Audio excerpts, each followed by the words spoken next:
નમસ્કાર, આપ જોઈ રહ્યા છો નેશન પ્લસ ન્યૂઝ. હું છું આપની સાથે હિરલ પંડ્યા. નર્મદા જિલ્લાના વડા મથક રાજપીપળામાં ભગવાન જગન્નાથજીની ભવ્ય રથયાત્રાને લઈને સુરક્ષા વ્યવસ્થા સજ્જડ કરી દેવામાં આવી છે. આવતીકાલે એટલે કે 16 જુલાઈના રોજ નીકળનારી રથયાત્રા શાંતિપૂર્ણ અને સુરક્ષિત વાતાવરણમાં સંપન્ન થાય તે માટે નર્મદા જિલ્લા પોલીસ દ્વારા ગત રાત્રે શહેરમાં ભવ્ય ફ્લેગ માર્ચનું આયોજન કરવામાં આવ્યું હતું. રાજપીપળા શહેરમાં રથયાત્રા પૂર્વે કાયદો અને વ્યવસ્થાની સ્થિતિ ચુસ્ત રાખવા માટે નર્મદા પોલીસ એક્શન મોડમાં જોવા મળી રહી છે. ડીવાયએસપીના સીધા માર્ગદર્શન હેઠળ અને town police inspector Gamit madam સહિત પોલીસ અધિકારીઓ તેમજ જવાનોના કાફલાએ ગત રાત્રે રથયાત્રાના સમગ્ર રૂટ પર ફ્લેગ માર્ચ યોજી હતી.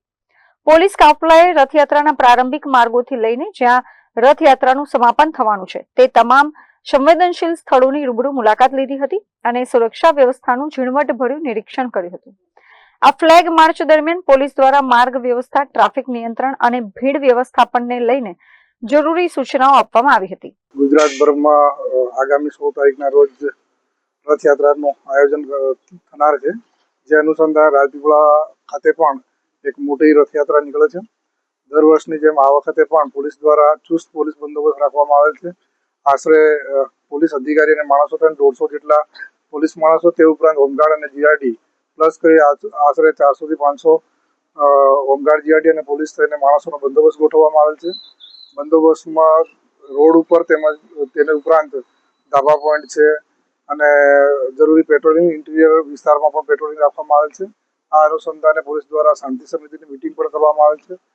બસ બધા આયોજકો સાથે મળી અને શાંતિમય રીતે રથયાત્રાનું આયોજન કરી અને પૂર્ણ કરવાનું અમારું ધ્યેય છે. Bureau report, Nation Plus News, Rajpipla. સમાચારોના સતત અપડેટ મેળવવા માટે અમારી નેશન પ્લસ ન્યૂઝની યુટ્યુબ ચેનલને સબસ્ક્રાઇબ કરો, બેલ આઇકન દબાવો અને જોડાયેલા રહો ફેસબુક, ઇન્સ્ટાગ્રામ અને ટ્વિટર પર.